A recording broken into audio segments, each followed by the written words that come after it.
Okay. Well, we've let everybody in, correct? Yeah, it shouldn't, everyone should be able to pop in. Okay. All right. Well, welcome everybody to the Hospice Lunch and Learn. Last year, I believe, or the year before, we were live, and this time we are Zooming to you still live here from various areas in Wichita Falls. Today, we are going to be talking about the language of money. So it's not all about just dollars and cents. It's about language. Speaking of language, we have our president, Michelle Cooner from Personal Money Planning. She is a CHFC, FPQP, etc. And those are just one language saying that she really, really likes all things that deal with personal finance. As for me, I'm Tina Hopla. I'm the marketing manager. I'm also a certified credit counselor. And so today we're going to be talking about the language of money. How do we learn that language, and why is it important that we learn where that language comes from? So I know that Michelle had been at a conference and heard this quote from Robert Herjavec. I believe he's on Shark Tank. Is that right? He is, yes. So he says, if you can't speak money, you will be broke for the rest of your life. And what did that speak to you when you heard that, Michelle? Actually, I thought initially, I wrote it down because I thought, oh, that's kind of a neat quote. I'll probably use that somewhere because it dealt with money. But I then initially thought that's kind of snooty because I thought it was more along the terms of like options trading and derivatives and investing and things like that. But the more that I kind of dug into it, it was really about the language of money and how we view and use money to express ourselves, and how our expressions verbally and our actions can represent that as well. And so I dug into it a little bit more and found out that there's actually this whole branch that deals with language of money or speaking money. And because usually when we think about financial issues, we kind of either kind of focus on maybe cash flow management, creating a budget, creating spending plans, maybe debt management, even investment management, but we don't really get to the root of the problem. These are all different branches of money or personal finance, but where is it at the real root of it? Why? How did we learn this? How do we get these, I guess, these personalities or these tendencies to either spend or save or where does it all come from? And that's kind of what we're going to look at a little bit more today, is more of the behavioral finance and money personality portions of it. And not only what you feel or how you feel you're speaking, but also understanding how maybe your partner speaks, because there's going to be conflict if we're not all speaking the same language. And so money language, Tina, when I ask you, like, what does that mean to you? When I say the term or you hear the language of money, what does that mean to you? What's the first thing that pops in your mind? Well, the first thing is, I don't want to talk about it, language of money. I think of all the scary things like you already mentioned, the derivatives and the things that, even though I've been with personal money planning for so long time, I wouldn't be able to explain to somebody. Yeah, and it's really, just like with any language, it's just how we express ourselves. It's how we understand and how we express ourselves. And we're just throwing in the caveat of learning to do that with money. And money is often cited as one of the number one issues when it comes to couples arguing. And often that's because when it comes to financial matters, many people aren't speaking the same language. So you have two people together that may want the same goals or they want the same outcome, but they don't know how to communicate that well to each other nor through their actions. And so what we want to do is get a better understanding of not only how we're presenting ourselves, but getting understand how they're presenting themselves and some of their fears and goals and underlying root causes for this, so we can have an open and honest discussion about these types of things and understand their viewpoints. Because I think we can probably all agree, and as you just mentioned, you don't really want to talk about this stuff too much. And it can be kind of treacherous for some people, especially if you have people that, two pieces of a couple that are completely speaking different languages or have different viewpoints on this. That's the last thing that you want to, come together and talk about, because odds are it's going to lead to a disagreement. Right. I think that in order to, um, when I think of language, of course, I think of writing, because I do a lot of writing.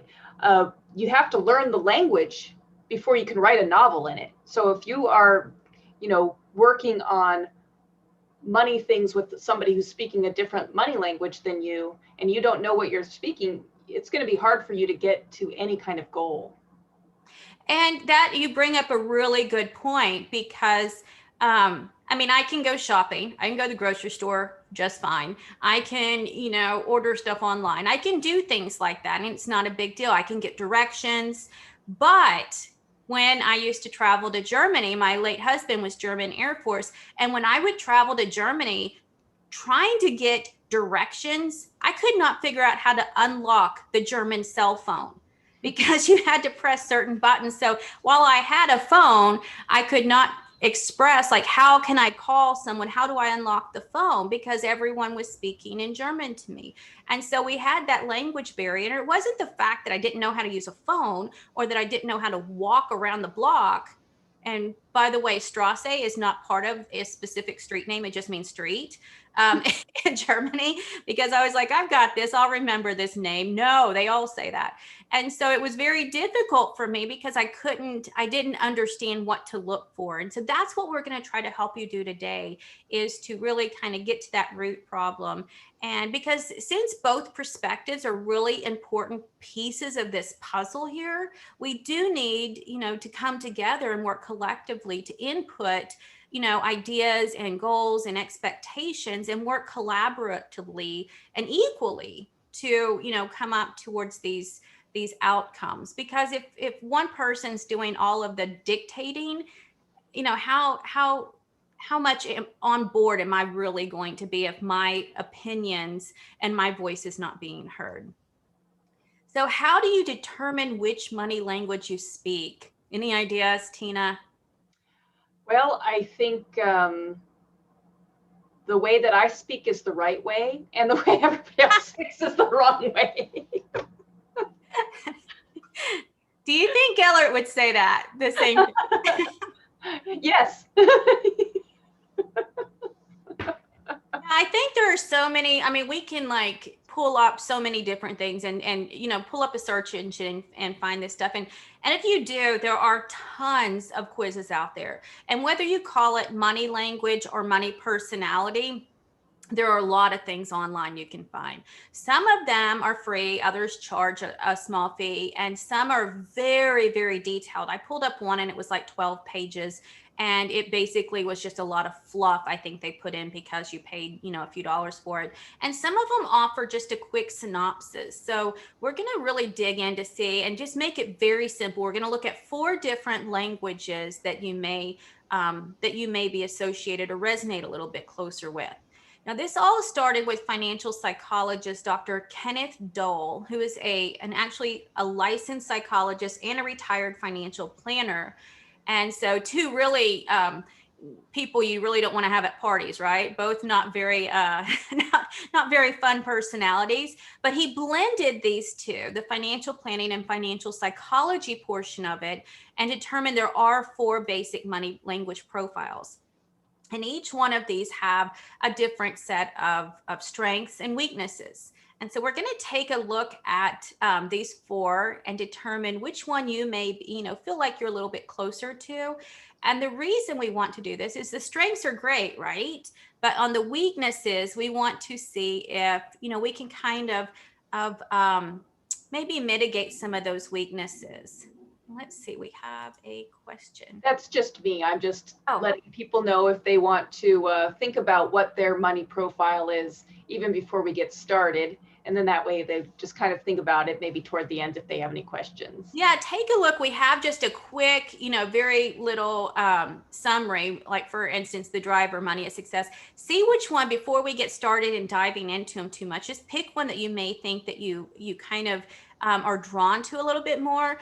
And by the way, at the end of this, we're going to definitely open up the mic so everyone can ask questions. So we're going to try to get through some of this and then really let y'all do some back and forth with us. So this first one, the driver, this is someone that equates money to success. Having money protects against fear of incompetence. And the more money that they have, the more successful that they feel and the more competent that they feel. And I think we equated this to the Tom Cruise movie. It was that Show Me the Money. Which one was that? I just went blank. That Tom Cruise movie. Jerry Maguire. Jerry Maguire, yes. Jerry Maguire.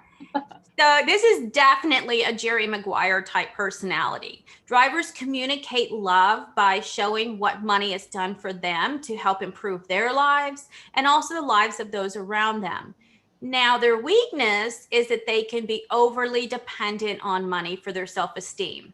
And when they lack money, their self-esteem plummets. So they need that to kind of keep it afloat. And they feel a deep sense of an inadequacy when they have a lack of money and tend to be very much more materialistic than other money profiles. And I know in some of our monthly webinars, we really discussed a behavioral finance called hedonic adaptation. And what hedonic adaptation is let's say that I have, I'm working a job, I'm paying bills, I have plenty of money, adequate money, I shouldn't say plenty, but adequate money to pay my bills and even put some back in savings if I want. Well, if I get a raise, let's say $10,000 a year, while I was completely happy making the original amount, now that I have $10,000 more per year, I can quickly adapt to that. And so by adapting to it, and I'm beginning, I reach that where I'm spending that full $10,000 a year now more, going backwards doesn't make me, where I was happy there, I'm not going to be happy anymore. And that's what we call hedonic adaptation. And that's what we often see with the drivers. They're very materialistic. So they're always wanting that next high, if you will. That next accomplishment, that next success story, and they want to be able to show for it. And the way that we show for that kind of stuff is buying stuff, buying a new car, buying a bigger house, having all of this stuff. And while stuff is fine to have, it's not so good whenever this is the particular driver for it, if you will. Now, the analytic uses money as a security blanket. It's a source of security to protect them from life's unexpected events. And they tend to be rather structured and organized when it comes to following a budget. And they have very, very little trouble establishing and maintaining a very, very detailed spending plan. To give you an idea of what I mean by this, I had someone come in for financial coaching. And one of the first things that we do is we look over their spending plan or their budget. And oftentimes, more than not, then there's not one. It's non-existent. And so one of the first things that we do is have them establish and track expenses for 30 days. And I like to always hone in on the groceries because it seems that is the highest area that gets overlooked. They'll say, I spend about $500 a month, and they come back and, between that and eating out, and it's like $800 or $900. And so that's always a shocker for them. And so I had this individual track her grocery expenses for the month. And she came back the following month with this like 3-inch 3-ring binder. And she opened it up and she had detailed her grocery expenses, not only by grocery trip, but she had also segmented them out into like protein, dairy. And then under dairy, there was like cheese and butter and yogurt. And I was like, this is great. if you're wanting to track it to that, to that detail, to that granular level. But I really didn't care how much cheese she ate. Her doctor, on the other hand, may if she has kidney stones, but I certainly didn't mind that. I didn't need to know how much she spent on her dairy. But this is what I'm talking about when I say that a very detailed, spending plan. They can really get down to that nitty gritty and figure out where every penny's going. And because of this, the analytic communicates love by saying money, by saving money and looking out for the future well-being of their, not only them, but those that they love. And so this is how they express themselves by, I don't want to say by hoarding money, but that typically is what we often see. And since they're so good at these spending plans, they can really make some short and long-term goals. And they definitely, since they're tracking every penny, they're able to achieve that. Now, what we see with this is that because one of their weaknesses we see is that they tend to be, and the reason that it is a weakness is because with this militant or authoritative style of budgeting that they have, this leads to those around them feeling like you care more about that and saving money than about us. We wanted to go on this trip and we saved up for it and we've sacrificed all this time and we have the money, we've achieved that goal, but then they have a very hard time letting go of that money. So they often let people down in that aspect. And so instead of having that well-rounded, where you are financially sound, but they're missing that work-life balance, if you will, they're not really living as well either. And so that's the weakness that we often see with the analytic. They spend so much time, and I don't like to use the word hoarding, but they do tend to, hoard a little bit on that side of things. They unintentionally come across as one that disregards the feelings of others. And due to that, they often have marital discord as well. Even though, you have someone that's just like the driver that's going out and just spending like it's burning a hole in their pocket. It can't, it can't fly. The dollars can't fly out of their wallet fast enough. With the analytic, their tight grip, it's like a white knuckle grip on the money, tends to do the same thing. So either side, if you're looking at polar opposites, you just have to get that really good balance in the middle there. And understanding where they're coming from too, because you mentioned the word hoarding. If you've ever watched an episode of Hoarders, there's always something else below it. And so for the analytic, if as a security blanket, they're holding on to something. It might might bring up a different conversation in the relationship, but at least if you understand where that's coming from, and maybe you could focus on that worry when you're saying, okay, I'm feeling let down, but I know you may be doing this because you really are wanting the best for us, even though it doesn't seem that way. Yeah, and I think we often hear something like, I'm doing it for your own good type thing. And we don't want to hear that. That's not any fun. That doesn't get you to lay on a beach in Florida. So we certainly don't want to hear that. And it may be for the good of the family or of the unit, but there has to be that balance there as well. Now, with the amiable, the focus of someone that identifies with this particular personality is one that's towards relationship and people.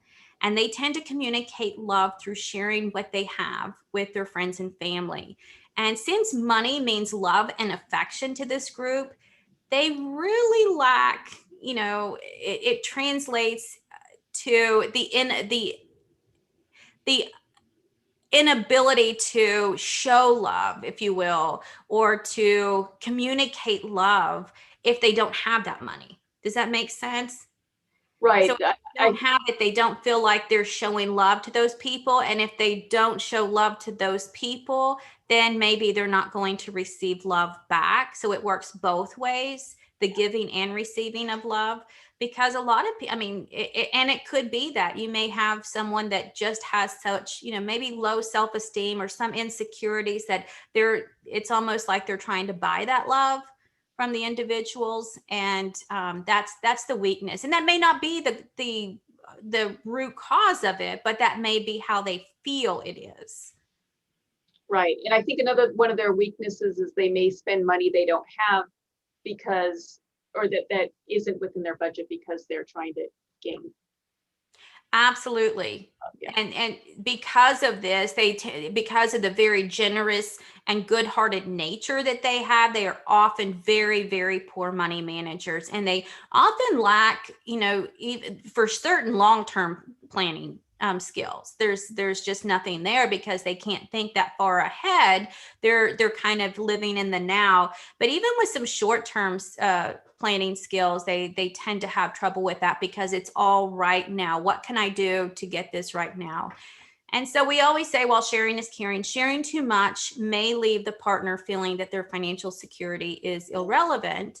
And so even though they're sharing this love, they're not really showing it to that one person. They really need to, in the way that that person, not how you feel it is, but how that person perceives it. And that's really what, it's not how you're speaking, but it's how they're hearing it. And so that's one of the things that is hard sometimes for us to relate to, is that we're saying, well, we're doing this because we love you. And they're like, no, if you love me, you would be doing this.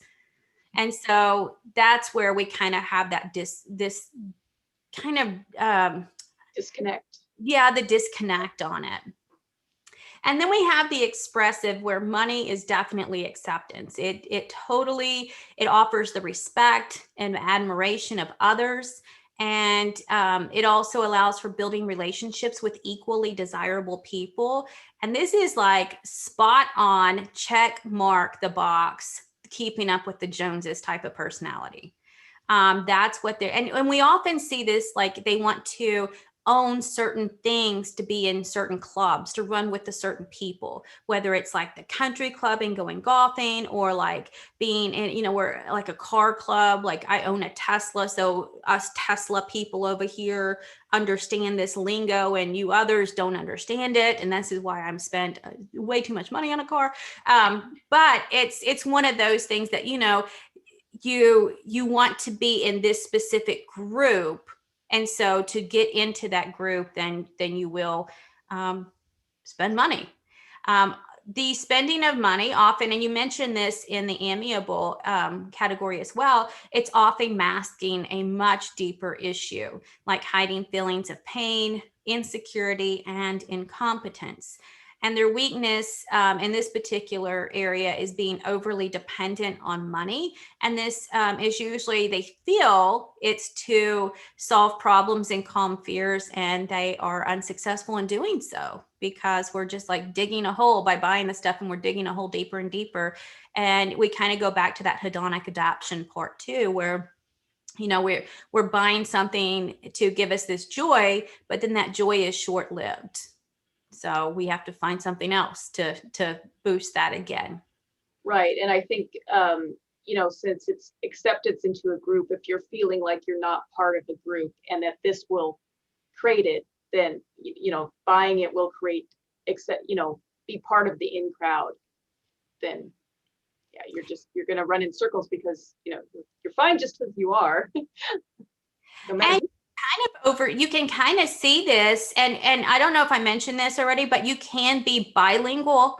You can have these types of things. So you may be an amiable and an expressive, where you're saying that I like to spend money on these things, and I'm showing money in this way, but I also like to spend money in this particular area, so I can feel that camaraderie with other like-minded people that have the same things that I do.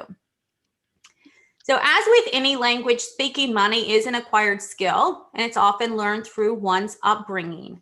And the language, whether informal or formal, is usually formed in our childhood. And I think you touched on this earlier, Tina, where we witnessed, maybe how we witnessed our parents doing something, or how they dealt with finances. We either want to mimic it, or we want to go the complete opposite way. You usually don't have something like right balanced in the middle. It's usually, one end of the polar scale or the other. So understanding the root of the good, the bad, and the ugly of the money habits that we've learned growing up helps us understand the language that we speak today. So where we've concentrated on the language we've spoke or that we tend to speak now we're going to dig even a little bit deeper and see why we speak that language. And typically what we see is there's 5 different basic, what we can call parenting skill or parenting types, if you will. And for instance, with the, let me move this little toolbar down.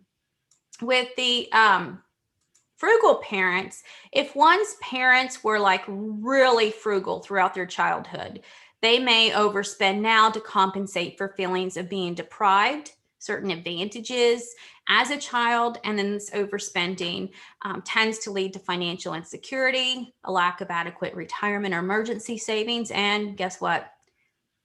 Eventually marital discord. And that's why we see this. I mean, with money, that is one of the top reasons that people argue in a relationship, is because anything that we do to one extreme or the other is going to cause these types of hiccups and these types of headaches for us. Now, on the other hand, if your parents were really, really frugal, and if that frugality was rooted deep enough as a fear and not just like, this is why we did this, but if it's rooted as a fear, and we often see this with like the baby boomer generation where their parents may have gone through, say, the Great Depression, and they're like, they were terrified now that they are, maybe this analytic type of language that they speak because they had to, they didn't have food. It wasn't that they couldn't go, buy a new pair of designer jeans. It was like, we're not going to be able to eat. And so we typically see either with frugal parents, we go one opposite way. Either we just, burn a hole with money in our pocket, or we typically have that same saving and frugality mindset that they did. And as we saw with the analytic perspective, those close to someone with these very cautious spending habits may feel neglected or a disregard for their feelings, which ends up in the same ultimate area of marital discord. Now, what do you think happens if we have parents that spoil their kids? Well, I think that as adults, you may just not understand that you have to really work for that. If you've always been given everything that you want, then when you get older and things don't just magically appear, that might be frustrating. Or if you get in a relationship where you have expectations of always dining out at the finest restaurants because you always did as you were growing up, and the person that you are sharing your life with is like, well, we can't be doing that all the time, then you may respond negatively to that. So special occasions aren't like a daily event or occurrence.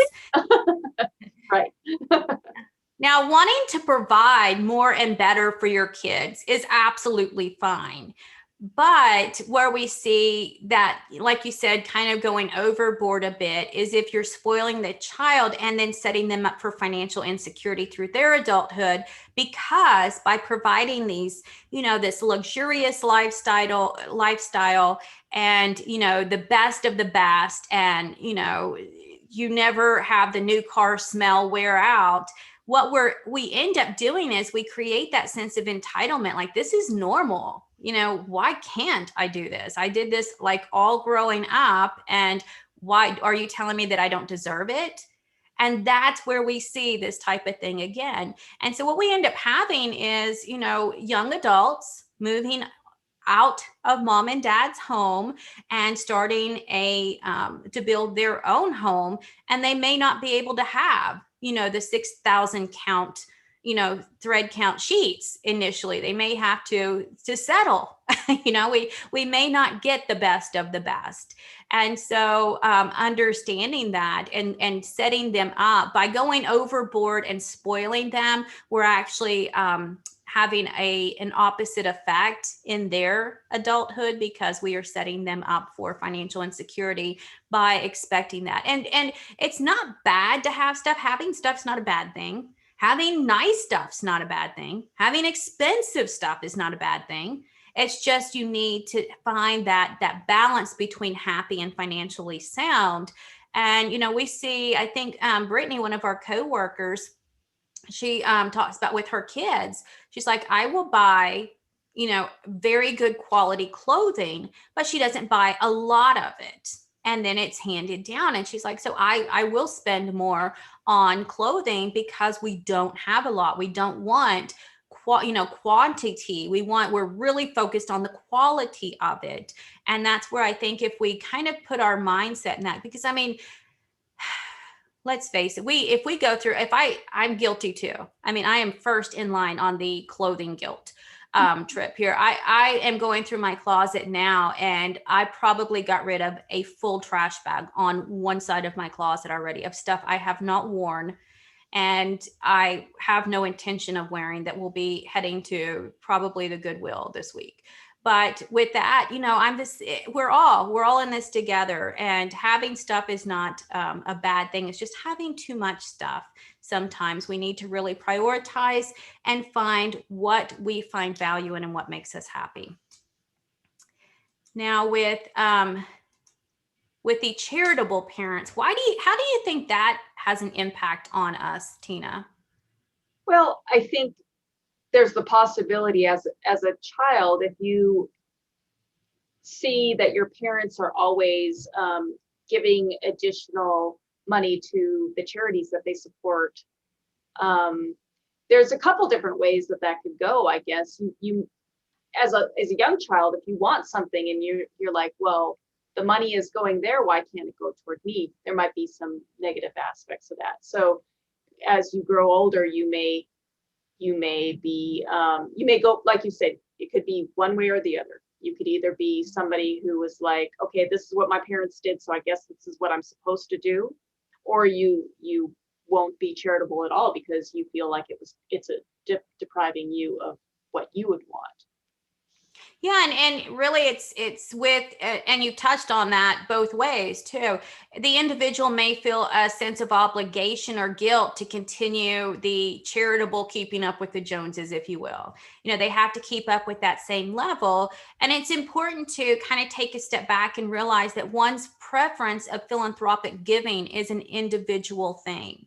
And that just because someone else did it doesn't mean you have to do it. So I'm going to totally twist that back around, because usually it's the parent saying, well, just because Johnny did it, do you have to do it? And now we're saying, just because your parents did it, does that mean you have to do it? And no, it absolutely does not. Spending more than one can afford, regardless if it's on a charity or a new really cool pair of wedge sandals that I have bypassed twice now, it's just as bad, or a kitchen gadget, or a vacation, or a new tool. It's just as irresponsible. It's spending money that you don't have. So prioritizing the charities that are important to you and focusing on just those will lead to, and the ones that are important to you, that you value and that you find are, kind of hit home to you, will really lead to financial stability. And this behavior is really prevalent in the amiable language group. And often these individuals will end up giving till it hurts, because they're wanting to spread that love, right? And so they will give till it hurts. And this generosity, while it's definitely appreciated by many charities, is detrimental to their financial outlook and often causes problems in the marriage. And which is kind of a weird thing, because you're like, well, I'm giving to this charity, I'm being helpful, and they're like, yeah, but what about us? We are going to be without electricity this month. Is that what you want to do? And so, giving till it hurts, give what you feel comfortable with, but definitely not till it hurts. No one wants to see, and no one finds joy in whatever gift you're giving if it's actually hurting you. We often have those that lack of financial literacy. Parents just did not discuss money with their kids at all. And we see this, it's very, very common with baby boomers out there. Money has a very notorious reputation for being like dirty or taboo to talk about. It was rude to talk about money, or how much money or how little money you had. And women have a long history of being kept in the dark about financial issues and household finances. And I can tell you, when we see some older widows that come to us to have us review some of their stuff, many of them can't even apply for a credit card because they don't have credit history. They may have had, they pay with cash, they'll have a debit card, but they've never had a loan in their name. And so it wasn't discussed with them. Or they'll say, I don't know where all of this is. John took care of all of this stuff for us. I don't know where the money is or what we have. And so here are all the papers that come in the mail. And so this tends to lead to the feeling of foolishness about financial topics and products. I mean, Tina, we work in the business. And if I came to you and said, hey, there's this really great investment. It's this deferred fixed annuity joint life with 20-year period certain payout. You should really get it. And, and if you don't, you're a big dodo. What are you going to do? You either are going to take me up on the offer and that may not be right for you, or you're going to be like, I have no idea what language you were speaking just now. And I would rather rake leaves with a fork than to study any of that type of stuff and even do any research on it. Probably the latter, right? Yeah. And that's not uncommon. People would rather get poked in the eye with a sharp stick than to read anything about annuities or investments or financial issues. And so what we see with that is that we either go one of two ways with that. We either study it or we just, bury money in a coffee can in the backyard or under the mattress, because if we don't know what to do, if we don't know what investments we should do, then let's just not do anything, right? Safest thing is do nothing. And that's where we often see that they have, people that fall into this category have, lacking long range goals, lacking any type of advanced money skills. I mean, they may be able to, balance a checkbook and do those types of things, but they're not going to invest in any types of equities or, mutual funds or individual stocks or bonds that they could and really kind of possibly need in their portfolio to keep up with inflation because, well, they don't know what they are. And this is very, very common. We see that this is a very common theme. And our last one are divorced parents. And this can lead to so many different things. We did an entire webinar over blended families. And 2 separate Christmas celebrations are a real thing. Competing gift giving is as well. And according to the National Center for Family and Marriage Research, 41% of first marriages go down the drain. 60% of the second and 73% of third marriages all fail. That is shocking numbers. And it has become extremely common to have 2 separate fully blended families and fully blended family get-togethers during the holidays. And oftentimes this overspending to, create this new happily ever after for the kids, all the kids, both sides of the kids' families, often causes financial discord. And we're trying to do that. We have these blended families and we are trying to make it easier for them during these special events by buying more stuff and keeping up with more stuff. And I think you had a really great story that you shared in when we discussed this before. You want to share that again? Sure. My parents were divorced from the time I was very young, and this kind of goes along with the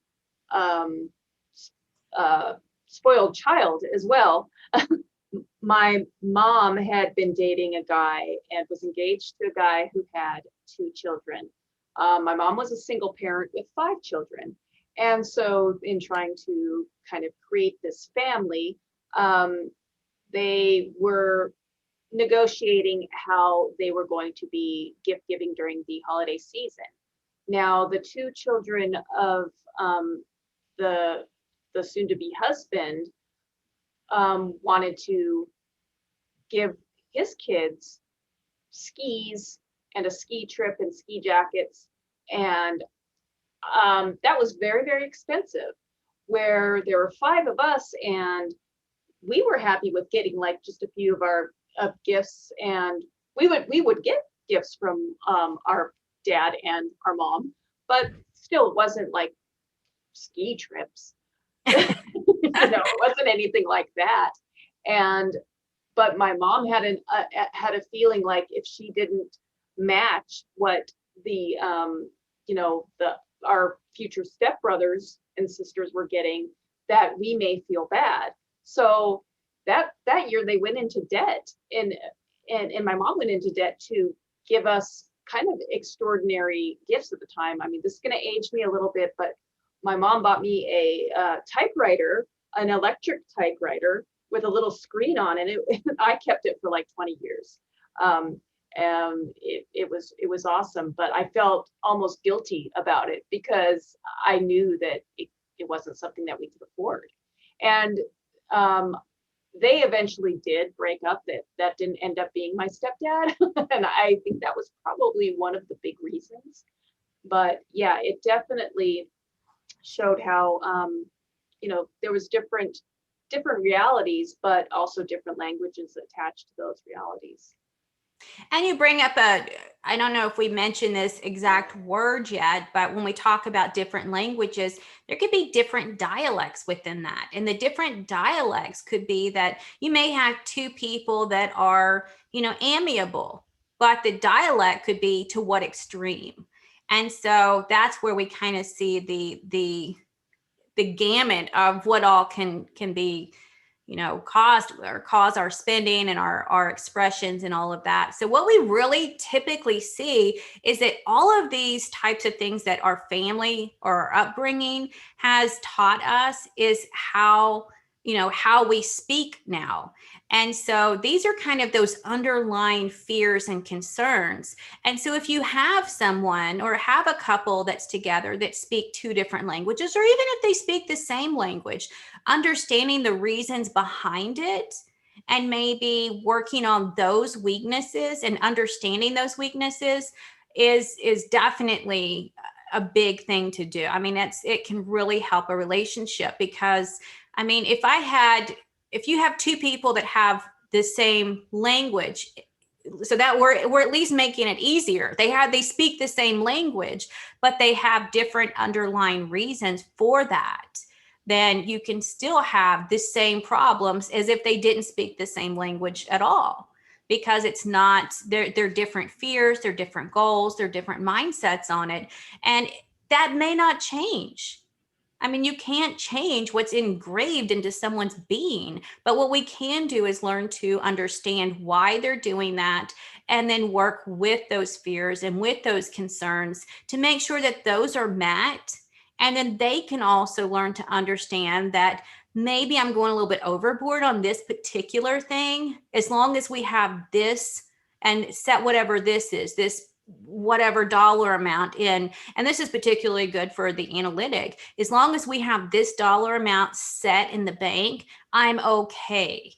But do we really want to spend that much on a family vacation? Maybe not, but maybe we still go on a family vacation and spend a little bit less. Pack a lunch instead of eating a burger at the food court or something. I don't know. So you can make compromises in that and gain a better understanding of the ingrained underlying habits of our financial issues. It's going to allow us a better understanding of the money language we speak. And it also helps us translating our partner's language as well. And only when you're both understanding the same language that's being spoken can you really communicate clearly and understand each other. So I know we've left a bit of time for some questions, and I'm going to go ahead and just unmute the mics on everyone. And so if you have any, I think I'm unmuting all of these. I think it sends a message that you're asking them to unmute if they want to. Yeah. Ask to unmute. So I think I've hit everyone to ask to unmute. If you have any questions, feel free to just blurt them out. You can blurt them out, or you can put them in the Q&A, and we'll be the ones who see them. We can respond on the call. um, just as we're people are typing away or getting up courage to speak. Carrie, did you have a question? No, she does not have. All right. I was just going to mention that next week we are going to be doing a webinar, um, and eventually it will be on our YouTube channel as well, and that is going to be over. And I just went blank. Our panic cushion. It's a fun way of saying your emergency fund, but you know. You can find out about those. And then also, if you have some teens and young adults, Michelle is doing this Friday. She is doing a webinar for like homeschool kids and young adults that may be helpful. And I'll put this in the chat. And you can always find this on personalmoneyplanning.com and go to our events section. And what we will end up doing, we've recorded this, so we're definitely going to put a link to it so y'all can throw in the hub. And we do have one question that came in, and in that link, when I send the email, I'm going to also put our link into not only our webinar series, but if you want to hit our YouTube channel, we record all of those as well, so you can really you can never get too much of Tina and Michelle. See, are there certain techniques to learn in order to strengthen your weaknesses in language or to change them? And for instance, let's look at the analytic. That's kind of a good personality one that we can look at. If you are an analytic, we know that the weaknesses are you are so militant in your techniques for budgeting. It's like, okay, we spent $4.23 on cheese. It doesn't need to be that extreme. And on your strengths, really, I wouldn't say that working on your strengths to back off of them is too important, but it's more increasing or working on the weaknesses and playing off of, if you're in a partnership, playing off of their strengths. Because Tina's great with writing. I can throw something together and just say, I want to talk about blah, blah, blah, and give her an idea. And the next thing next thing I know, she can send something to me that's fantastic. So that's her strength. But if she wants an extensive spreadsheet, she may come to me. And so, especially if we're doing like triple if then formulas, so we can play on each other's strengths. And so I think that's something important to do when you're looking at the relationship, is figure out what strengths that you have, what strengths that your partner has, and then discuss those weaknesses. And some of your weaknesses may be their strengths, and they can pull up in that area. But to understand what your weaknesses are and to kind of not be so forceful with them. If you are an overspender, maybe set those budgets. If you don't want to spend it all, agree to spend a certain amount. Set a goal and stick with it. And I think that just goes to, it's something that may be really important to the other person in your relationship, like going on a vacation or having. I know a lot of our clients now would prefer what they call kind of events or experiences than they do stuff for their kids. And so that's a really big thing that they want. And they're willing to give up other things to make that happen. And so if that's something that you and your partner can discuss and say, I have a really hard time spending this amount of money on a trip.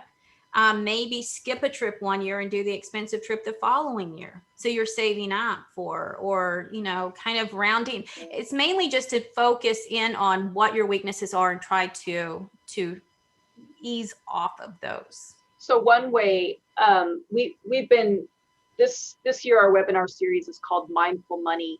And some of you may know me. I'm also working on my yoga teaching certification. So mindfulness is really on my mind. Haha. And so when you are planning a purchase or you're thinking about a purchase, it's kind of like the old Weight Watchers diet thing, when you're thinking about what you're doing, and you're putting the fork down between each bite, because you are really focusing on what that is. So when you're spending, or you're deciding not to spend, if you just take a moment in that time to understand, to think about, why am I doing this? And if it are you doing it just because you always do it? Do you always stop at Starbucks on the way to work?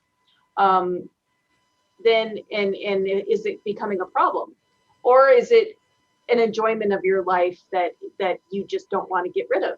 As long as you understand kind of what is going on underneath the surface, like Michelle was saying, at the root, that may help you define your weaknesses a little bit better, so you know how to move forward. And even when on that same kind of, I'm going to piggyback on that, even with that, if you write down those values, make sure that each of you, if you're, if you're single, write them down, because then that piece of paper is going to be your accountability coach. But if you are a partnership, then share those values with each other. And if one of the values is, I want to give to charity this amount, how can we make that happen? Then you come up with a plan. And that's what I was mentioning, that if you jointly come up with a plan, then both parties feel like they have participated and they're on board with that. And when you're both on board with it, then you're going to have more success than having to kind of drag this person along and it's like, put a smile on and let's go. You can't necessarily do that. And so you want them to be on board with what you're working on as a joint collaborative effort. And I think that's what makes it the biggest thing that makes it successful.